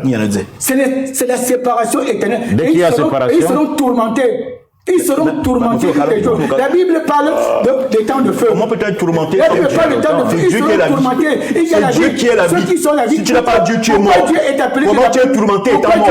Pourquoi Dieu est appelé Dieu d'Abraham, d'Isaac, de Jacob? L'esprit, c'est ce qui est la vie, Parce c'est que Dieu. Dieu n'est pas le Dieu de Vous êtes dans la confusion totale. des morts. Je vais donner la Il est parole le Dieu des à vivants. Dao, Parce qu'ils sont morts. Est-ce qu'un mort peut souffrir? Parce qu'ils sont vivants. Dao. Abraham et Jacob sont vivants, ils ne sont pas morts. Un mort souffre. Dao. Merci. Ce qu'il nous faut comprendre aussi en rapport avec la question du diable et du Lucifer ou du Satan, c'est quelque chose déjà universel, parce qu'on parle d'ésotérisme, c'est quelque chose qui est véhiculé dans la majorité des grandes traditions. Il y a toujours eu cette image-là d'une force négative et ténébreuse que l'initié, le héros affronte. Et lorsqu'il réussit à gagner contre cette force-là, il triomphe et à la fin, il est couronné. Donc on peut le voir dans toutes les traditions. Par exemple, chez les Templiers, lorsqu'on parle du dragon, c'est une représentation en réalité du Satan que l'individu doit vaincre à l'intérieur de lui pour triompher et incarner la lumière en lui. La même chose aussi si on rentre dans le bouddhisme. On voit le Bouddha, à un moment donné de son cheminement, il a rencontré cet aspect de Satan-là, qu'on appelle dans le bouddhisme Mara. Donc, c'est une épreuve qu'il a vécue, et lorsqu'il a triomphé, il a reçu ce qu'on appelle l'illumination. C'est la même chose dans d'autres traditions. L'autre aspect important aussi à évoquer en rapport avec le Lucifer, parce qu'il y a plusieurs dimensions lucifériennes, il faut le comprendre. Lorsqu'on n'a pas l'enseignement, on mélange tout et on est dans une confusion totale. Il y a ce qu'on dit, c'est-à-dire un aspect extérieur, tout ce qu'il y a dans la création existe aussi à l'intérieur de l'homme. Parce qu'il faut le dire, si on prend un passage des évangiles où le maître Yeshua parle il dit, je connais pas le passage exact, il dit, vous êtes des fils du diable. Il s'adresse aux êtres humains. Vous êtes des fils du diable. En réalité, lorsqu'on parle du diable, lorsqu'on parle des démons, lorsqu'on parle du Satan, en réalité, on a ce Satan à l'intérieur de nous. Parce qu'à l'intérieur de l'être humain, il y a cette représentation-là de Lucifer en lui. Donc ça veut dire que, en réalité, le diable qu'on cherche à l'extérieur, il existe à l'intérieur de nous. Il est même à côté de toi. On doit triompher de lui, parce qu'en réalité, si on le poursuit à l'extérieur, on se perd. Donc l'initié sait qu'en réalité, le diable a une représentation de ce qu'on appelle l'ego animal en l'homme. L'homme doit triompher de cet ego. Et lorsqu'il triomphe de l'ego animal, il arrive à ce qu'on appelle la maîtrise. Il arrive à ce qu'on appelle l'illumination. Et c'est ce qui correspond à ce qu'on appelle le chemin initiatique. Et l'homme ou la femme qui ne connaît pas ces choses-là, malheureusement, se perd parce que, qu'on le veuille ou non, la question de la tentation est toujours d'actualité, qu'on soit initié ou pas. Parce que la divinité veille toujours à ce qu'on soit éprouvé. C'est la même chose parce qu'on dit la vie c'est une école. Si on part du postulat que l'âme humaine vit cette école-là, qu'il le veuille ou non. Donc dans l'école par exemple, il y a des élèves qui viennent, ils n'étudient pas leurs leçons et pourtant ils sont en classe. Ils ne foutent rien et à la fin ils ont des 2 de moyenne. C'est la même chose aussi dans la vie de manière générale qui est une école où l'âme humaine vient apprendre. Et l'objectif, c'est de retourner à la divinité, de se connaître elle-même. Mais parmi les élèves, il y en a qui ne suivent pas. Il y en a qui ne prennent même pas conscience qu'ils sont à l'école et pourtant, leurs parents leur ont envoyé à l'école, ont payé les fournitures, ont payé la scolarité. Et nous, en réalité, nos parents divins, nos divinités nous ont envoyés à l'école. Mais à l'école, il y a des élèves qui suivent, il y a des élèves qui ne suivent pas. Et les élèves qui suivent, ce sont les initiés, tout simplement. Rapidement, 30 secondes. Je veux dire, il n'y a pas de divinité. Il n'y a qu'une seule divinité, il y a un seul Dieu, le Père de qui viennent toutes choses et pour qui nous sommes. Il n'y a pas de Dieu. Les divinités, ce sont des démons. Les divinités sont des démons, la Bible leur donne des noms. Les dominations, les princes de ce monde des ténèbres, les esprits méchants dans les lieux célestes. Il n'y a pas de divinité, il n'y a qu'une seule divinité. Ce qu'ils appellent les divinités, pour ce qui est du salut, Jésus a dit qu'il n'est ni dans le pouvoir de l'homme, ni dans le pouvoir de Satan. Ni dans aucun procédé, ni pratique, ni même parmi les réincarnations. Le salut appartient à Dieu. Nous sommes sauvés par la grâce de Dieu, par le moyen de la foi. C'est tout. Boîte Noire, vous vouliez réagir tout à l'heure? Ce que je vais encore compléter, c'est je vais soutenir la thèse d'Endao. Il faudrait que les gens sachent que Lucifer n'agit pas sur le plan physique. Le monde physique n'est qu'une enveloppe.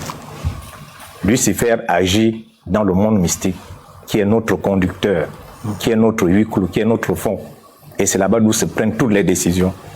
Et c'est pour cela que tu verras que les chrétiens qui sont les partisans de Lucifer, ils sont obligés d'utiliser la Bible physiquement, mais la nuit, ils mangent sur la même table que Lucifer et ses éléments. Vous pouvez parler un peu fort? J'ai dit, les partisans, les lucifériens, qui sont les chrétiens et les musulmans, utilisent le Coran, la Bible au jour, mais la nuit, ils mangent sur la même table que Lucifer et ses éléments. Comme Ayon. Bon, je le soutiens pourquoi? Parce que je vous dirais d'abord que le chef d'État souverain romain, c'est lui qui avait instauré la papauté.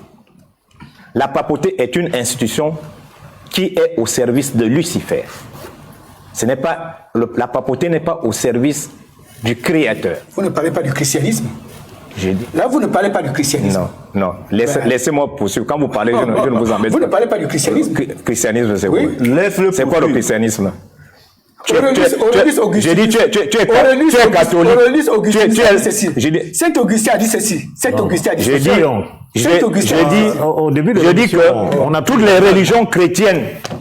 religions chrétiennes ont la base à Rome. Ce sont les catholiques qui ont amené la Bible. Vous puisez tout dans ces Bibles-là. Les Bibles, le faux Isaac de faux qui est dans la Bible dactylographiée là. Vous vous inspirez à partir de quoi? Mais donnez-nous les originaux. Mais est-ce qu'il y a... Donnez-nous les originaux. Est-ce que vous avez les originaux? Non, j'ai l'originel. C'est où? Mais j'ai expliqué l'originel. N'importe quoi. Mais ça n'engage que vous-même. Ça n'engage que vous-même. C'est pas pour rien que vous avez mangé le fruit défendu. Le fruit défendu, c'est quoi? C'est le discernement. Le fruit défendu, c'est la sorcellerie. Non, c'est le discernement. On a fait en sorte que vous perdiez votre discernement.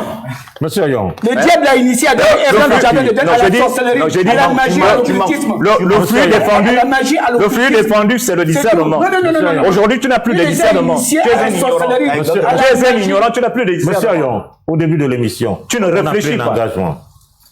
Tu ne réfléchis pas. Le diable les a initiés à la sorcellerie. Je dis, tu ne réfléchis pas. Parce que tu ne réfléchis pas parce que les gens, tu ne sais pas. Parce qu'aujourd'hui, pourquoi la sorcellerie existe chez nous les femmes? C'est à cause de la Bible. Parce que votre Jésus, avant de mourir, s'est assis avec ses disciples. Il a pris le pain. Il a dit, le pain là, c'est ma chair. Il a pris le vin. Il a dit, le vin là, c'est mon sang. Mais la nuit, qu'est-ce que vous avez dit à nos parents? C'est la chair humaine, c'est le sang humain. Et c'est à partir de là qu'ils ont pris goût à la chair humaine. Vous avez fait en sorte que nous, mysticiens, se transforment en sorciers. Et tous ces sorciers se cachent derrière la Bible. Mes parents sont esprits et vie. Y compris toi-même. Y compris toi-même. Celui qui mange ma chair, je demeure en lui et lui demeure en moi. Jésus a dit que celui qui mange ma chair, qui boit mon sang, je demeure en lui et lui demeure en moi. Le jour, c'était ça. Non, le jour, c'était ça. La nuit, c'était quoi? Ce que vous dites le jour, c'est pas ce que vous dites la nuit. La nuit, vous partisez avec le diable. Aujourd'hui, les prêtres et pasteurs sont quoi? Des francs-maçons. La franc-maçonnerie provient d'où? De la mystique. C'est la base. Mais vous ne parlez pas du christianisme. Le christianisme, vous ne parlez pas de Jésus-Christ. Est-ce que Jésus-Christ existe? Jésus-Christ existe de Jésus. Jésus n'a jamais existé. J'ai dit Jésus, on ne parle pas aujourd'hui de Jésus. Lorsque Total va parler de Jésus, on va en parler. On ne mélange pas les pédales. Il faut avoir l'esprit de discernement. Il n'est pas pédale. Non, il n'est pas pédale. Non, vous n'avez pas la pédale. Non, vous n'avez pas le discernement. Jamais rien. Vous êtes devenu ignorant. Et c'est pas bon. Bon, alors, je voudrais qu'on reste quand même sur le sujet boîte noire, en essayant de faire quand même des parallèles avec ce que nous vivons aujourd'hui. Parce que dans la plupart des cas, on dit c'est Satan qui gouverne le monde, c'est tout ce qui est mauvais, c'est Satan. Ça gêne parfois. J'ai quand même quelqu'un qui m'a fait un témoignage que jusqu'aux années 60, on ne parlait pas beaucoup de Satan. Il a fallu que les églises éveillées crient Satan, Satan, ils sont allés le réveiller là où il était caché. Il est venu se défendre en disant qu'est-ce que je vous ai fait, pourquoi vous m'appelez? Mais parce que nous sommes à la fin du monde. Quelle fin du monde? Quelle fin du monde? Par rapport à ce que tu dis là, je vous ai bien dit je t'ai bien dit que lorsque les missionnaires avaient amené leur Bible, c'était de la part qu'on a mis dans l'hameçon. Avant que le blanc ne vienne ici, physiquement, on se connaissait mystiquement. Et c'est dans ce monde mystique qu'ils ont su notre puissance. Et ils ont cherché les stratégies, les armes qu'ils devaient amener physiquement pour nous vaincre. Et c'est pour ça qu'ils ont amené leur école et leur Bible. Parce que la Bible est comme le code Rousseau. Le code Rousseau, on l'enseigne pas au véhicule, on l'enseigne au conducteur du véhicule. Donc, ce qu'il disait aux gens le jour, c'est pas ce qu'il disait la nuit. Ça, c'est de 1. Je prends par exemple mon cas, moi je suis écan, je parle en tant qu'écan. Nous vivions dans un système démocratique. Et cette démocratie faisait en sorte que chez nous, il n'y avait pas d'individualisme. La démocratie signifie... Il n'y avait pas de roi? Non. La démocratie signifie quoi? Signifie être unis dans la différence. C'est ce qu'on appelle en femme. Binon, ce sont les femmes. Donc unis. Il n'y avait pas... C'est que chez nous, l'enfant de ton frère était ton enfant. Mais c'est pour ça que moi je parle le français gabonais. Le Gabon a besoin d'une langue. Nous devons plutôt parler le français gabonais et non le français de France. Parce qu'aujourd'hui, on parle le français de France. Hein? On est là et Odokira, ils sont Essangui. Mais s'ils étaient en France, ce ne sont pas des frères. Par rapport à la tradition française. Tout à fait. Donc nous devons parler le français du Gabon. Ce qui nous embête aujourd'hui, c'est qu'aujourd'hui, nous avons un problème d'acculturation. Si Satan existe aujourd'hui, c'est parce que nous ne marchons pas plus selon les principes d'Eyo, les principes spirituels. Pour organiser une société, vous devez vous inspirer de la spiritualité. Vous connaissez la volonté de... La spiritualité, le spirituel, c'est quelqu'un qui voit étant assis ce que tu ne vois pas étant debout. Aujourd'hui, quand on parle de l'État, si tu vas demander, par exemple, celui qui a un doctorat en sciences politiques, il va te donner une définition qu'on lui a apprise en France. Mais si tu te dis l'État signifie l'homme, c'est la définition spirituelle de l'État. L'État signifie l'homme, la République signifie la femme. Pour élaborer une constitution de la République, tu t'inspires à partir du corps de la femme. Quand on dit président, gouvernement, tout, ce sont les corps, les organes de la femme. Mais comme la plupart des gens aujourd'hui parlent pour élaborer une constitution, ils s'inspirent à partir de la théorie de Montesquieu, qui est une théorie caduque, luciférienne. Mais il ne peut que se fier par rapport à ça. Pourquoi? Parce qu'ils ne sont pas partis pour savoir l'école des Blancs. Ils sont partis pour interpréter l'école des Blancs. C'est pour cela que cette ignorance fait en sorte que l'Afrique n'avance pas. Et si aujourd'hui, quand on parle de Satan, ce sont les Blancs qui ont amené Satan. On ne connaît pas Satan. Si aujourd'hui, mais regardez déjà au Gabon. Mais regardez le Gabon. Au Gabon, il y a plus de 1200 églises. Mais regardez comment vit le peuple gabonais. Ici, c'est Sodome et Gomorrhe. On n'a même pas l'impression que ces gens-là parlent même de Jésus. Parce que quand on lit l'histoire de Jésus, Jésus ne dit jamais ne donne pas la nourriture à l'autre. C'est pas écrit dans la Bible. Mais regarde le comportement. Tu es ancien de l'église, tu préfères jeter la nourriture en brousse à la poubelle alors que ton voisin a fait. Hein? C'est toi qui ta chorale est le troupeau d'hérissons qui va manger la nourriture des autres dans les plantations. Ceux qui se transforment en hérissons, ce sont quoi? Ce sont les choristes. Bon, d'accord. Donc, ce sont eux qui font... Si aujourd'hui le diable existe, ce sont eux qui ont amené le diable. Et tous ces diables-là, tous ces lucifériens se cachent derrière la Bible. Il faudrait aujourd'hui, pour qu'il y ait une restauration, il faudrait qu'on parle avec les responsables religieux, pas en plénière, parce qu'ici c'est en plénière, à huis clos, on va leur dire, non frère, tu connais comme je connais, donc change de cible. Tu peux dire ça, Ayon? Non, pas Ayon interprète. Ayon, on connaît quoi. Oh non. D'accord. Vraiment. Monsieur Tu as Bokal, refusé la parole. oui, même si on va essayer de faire rapidement, j'ai comme envie de revenir sur un certain nombre d'éléments. Parce qu'il y a des éléments de langage qui font que si on ne les clarifie pas, ça laisse les gens dans la confusion, en tout et pour tout. Nous autres, les Africains, nous autres, les Gabonais, nous n'avons pas besoin d'adorer Dieu. Nous nous en fichons éperdument d'adorer Dieu. Je le dis, il faut que ça soit clair. Ce qui importe... Qu'est-ce qu'on doit faire? Je parle. Oui, allez-y. Je dis ce qui importe. Et ce qui nous est enseigné, et ce qui est conforme, c'est d'honorer la vie.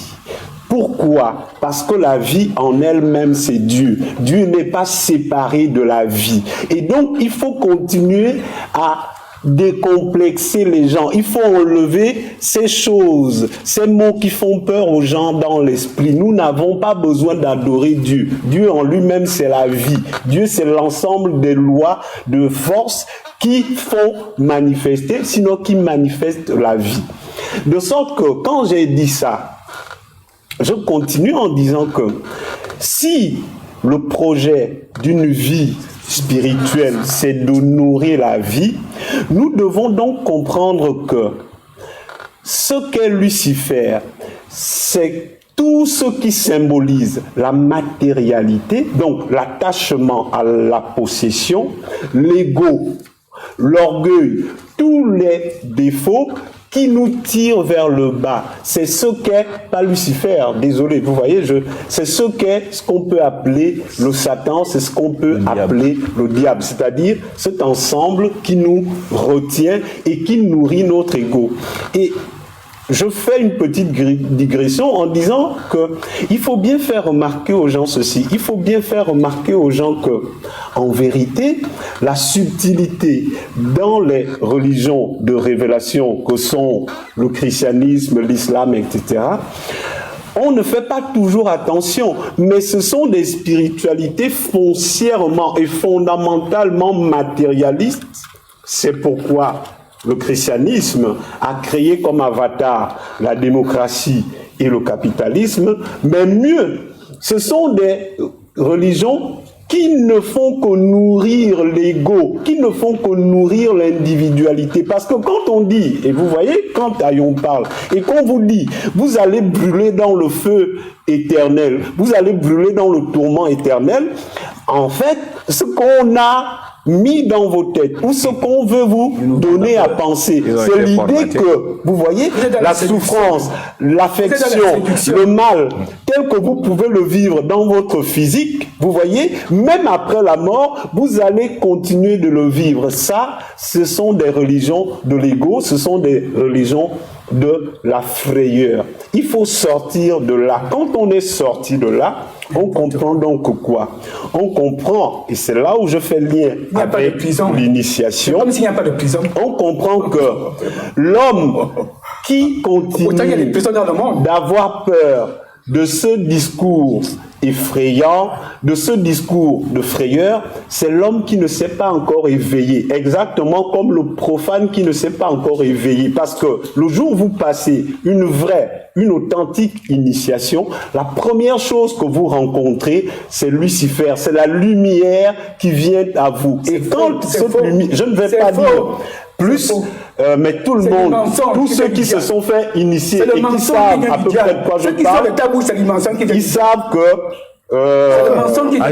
je dis à peu près la vérité. Quand vous avez rencontré la lumière et qu'à un moment donné, vous êtes passé de l'autre côté de la lumière et donc vous pouvez voir clairement, vous voyez, vous élevez votre niveau de conscience. De sorte que Lucifer, mais j'insiste, c'est le niveau de réalité qui nous permet de passer de la condition de profane à la condition d'éveillé. Parce que quand on est éveillé, et je vais finir par là, en fait, on passe de l'autre côté de la lumière, et c'est pourquoi symboliquement, on peut voir qu'il y a la terre qui est opposée au ciel. Qu'est-ce qu'on accomplit donc? On accomplit une loi qui est la loi de la dépossession. Donc, pour aller à la lumière, il faut savoir se dépouiller de son ego, il faut savoir abandonner la condition de la matérialité, il faut savoir mépriser, comme on dit dans notre langue, mameyasi, il faut les abandonner pour aller un peu plus haut. Donc, alors, monsieur Wakal, j'aimerais pour finir dire que Lucifer n'est pas Satan, et Satan n'est pas Lucifer. Lucifer, c'est un esprit des eaux, un esprit de connaissance, d'illumination qui justement nous porte à des fréquentations mystico-vibratoires données. Satan, quant à lui, quant à cette stature, n'est qu'une posture. Une posture que peut arborer un individu, une entité, un esprit. Et les religions révélées par Satan, donc le christianisme, l'islam, le talmudisme et le judaïsme, sont des religions sataniques. Hein? Voici un serviteur de Satan qui est assis là en face de moi. Parce que, s'opposant à moi, mais ce monsieur est un serviteur de Satan. Quel monsieur? Mais les chrétiens sont les satanistes. Parce que, il s'oppose à moi dans ma nature. Je suis dans ma nature que l'individu sort de on ne sait où, je ne les ai pas appelés, mais il s'oppose à moi dans ma nature. Il me réprimande d'être moi-même. voulant me faire dénaturer, de sorte qu'il veut me blanchir, il veut me déraciner, me couper de mon ancestralité. N'est-ce pas cela la sorcellerie? C'est les religions de sorcellerie, le christianisme, l'islam et toutes ces choses. Donc, pour toutes celles et ceux qui avaient une peur certaine sur le Lucifer, n'ayez plus peur. Tout ça, c'est des conneries. Pour Lucifer, que vous devez brûler en enfer, il a dit qu'on ira brûler en enfer. Une question se pose, monsieur Wakalo. On est coupé de Dieu. Quand on est coupé de Dieu, ça veut dire qu'on est mort. Et quand on est mort, il n'y a plus de souvenir, il n'y a plus de conscience, il n'y a plus rien. Nous sommes un corps inerte. Mais comment on est coupé de Dieu, vous arrivez encore à conserver la mémoire et donc à souffrir dans un point, dans un feu, vous périssez. N'est-ce pas Dieu qui est la vie? Mais comment Dieu vous a quitté et vous vivez encore? Comment Dieu vous quitte et vous conservez encore la mémoire? Vous conservez encore la dimension vibratoire jusqu'à souffrir, à brûler un feu éternel. Comment ça s'explique? Comment acquérissez-vous ou acquérez-vous l'éternité alors que vous devriez disparaître? Parce que la vie éternelle est pour ceux qui ont observé la justice. Mais brûler éternellement, mais c'est la vie éternelle qui joue.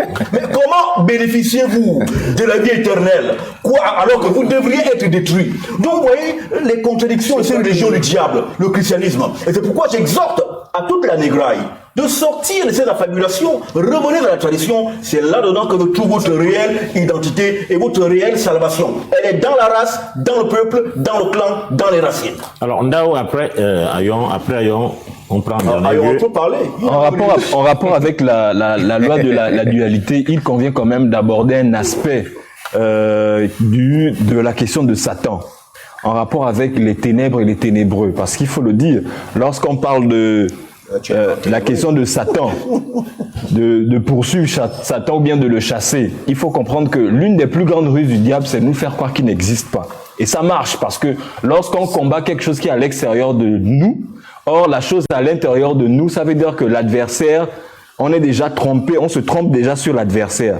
Et il convient de dire aussi qu'il y a véritablement des hommes et des femmes qui sont au service de Satan et qui travaillent pour lui. Et ces hommes et ces femmes-là, on les appelle les ténébreux. On les appelle aussi des démons pour d'autres. Donc, c'est des personnes qui travaillent pour l'endormissement de la conscience humaine. Et lorsque ces personnes-là travaillent dans l'invisible, il y en a qui sont là dans l'invisible, il y en a qui sont dans le physique. Ils travaillent aussi pour que les personnes comme vous et moi soient aussi endormies, parce qu'il y a plusieurs manières de servir le Satan. En étant endormi, on sert le Satan. En étant aussi éveillé dans le mal, parce qu'on parle des ténébreux, on sert aussi le Satan. Donc, c'est des personnes qui ont des facultés et des pouvoirs qui sont en congrégation, qui travaillent dans le monde invisible pour aider l'humanité à s'endormir encore plus avec des distractions de différentes formes sur le plan spirituel. Je crois que tous les crimes qui ont été commis sur le soleil ne sont pas allés devant les magistrats ou bien les OPJ. Il y a des prisons, il y a aussi des prisons sataniques, il y a des prisons visibles et des prisons physiques. Il y a des gens qui sont condamnés à mort. C'est-à-dire que jusqu'à leur mort, ils sont toujours en prison. Il y a aussi des prisons sataniques. Je vais lire un passage dans la Bible. Pierre dit ceci, dans 2 Pierre chapitre 1, verset 8. Soyez sobres, veillez. Votre adversaire, le diable, rôde comme un lion rugissant, cherchant qui y dévorera. Cette parole s'adresse à qui? À nous les chrétiens. Aurelius Augustinus, dit Saint Augustin, a dit comment? Il a dit que celui qui ne mange pas à la table de Jésus-Christ mange à la table du diable, à la table de Satan. Satan était un ange de lumière. Quand il a été plongé dans les ténèbres, il a perdu son éclat. Il a perdu cet éclat. Il n'est plus brillant. Il n'est plus un ange de lumière. Il est devenu un ange ténébreux. Il est le leader de tous les ténébreux de ce monde. Quand on parle de l'ange du fils défendu, le fils défendu c'est quoi? Il les a initiés à la sorcellerie. C'est ça le fils défendu. Il a initié Adam et Ève à la sorcellerie, à la magie, à l'ésotérisme, à l'occultisme, au fétichisme, au vampirisme. C'est ça le fils défendu de Dieu. C'est ce qui entraîne à la mort. Ce n'est pas le sexe ou bien quoi que ce soit, c'est ce qui entraîne la mort. Celui qui ne mange pas à la table de Jésus, mange à la table de Satan, du diable. Bon, moi je vais m'adresser à mes frères et sœurs qui utilisent la Bible dans notre pays. Ce sont les Blancs qui ont amené la Bible ici en Afrique. Je pense qu'aujourd'hui, ces Blancs n'existent plus ici. Ce sont maintenant vous-même. La plupart des gens qui utilisent la Bible sont des Gabonais. Et vous savez très bien pourquoi les Blancs ont amené cette Bible. Mais vous servez de la parole Faites en sorte que vous deveniez des serviteurs du Créateur. Pourtant, vous utilisez la parole de Dieu. Cessez d'être les serviteurs de Lucifer. Dieu a une parole. Servez la Bible aux chrétiens. Ne se servez pas de la Bible pour détruire les chrétiens. Il faudrait que, on dit souvent qu'une foi sans œuvre, nous voulons les œuvres. Au Gabon, il y a 1200 églises. Mais lorsque nous voyons comment vit le Gabonais, nous sommes à Sodome et Gomorrhe. Et ça fait la honte de qui? La honte de l'Église. Il y a les filles de perdition. Comment vous pouvez avoir 100 000 chrétiens? 100 000 chrétiens et 100 000 démons. Les 100 000 chrétiens se comportent comme des démons. Dieu connaît ceux qui lui appartiennent. Non, c'est une fois. Donc c'est une fois. Mais c'est pour cela, moi je dis, moi je m'adresse. Non, moi je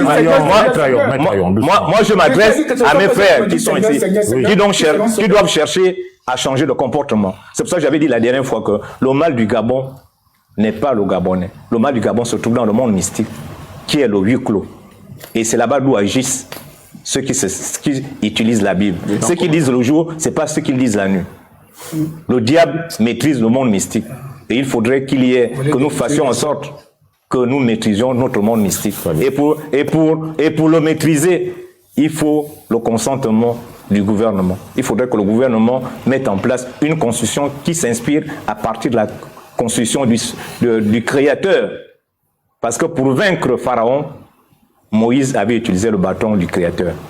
Alors, voilà, mesdames, messieurs, nous sommes arrivés au terme de cette émission. Merci de nous avoir suivis. On se retrouve très prochainement au prochain numéro. Au revoir. Au revoir. Au revoir.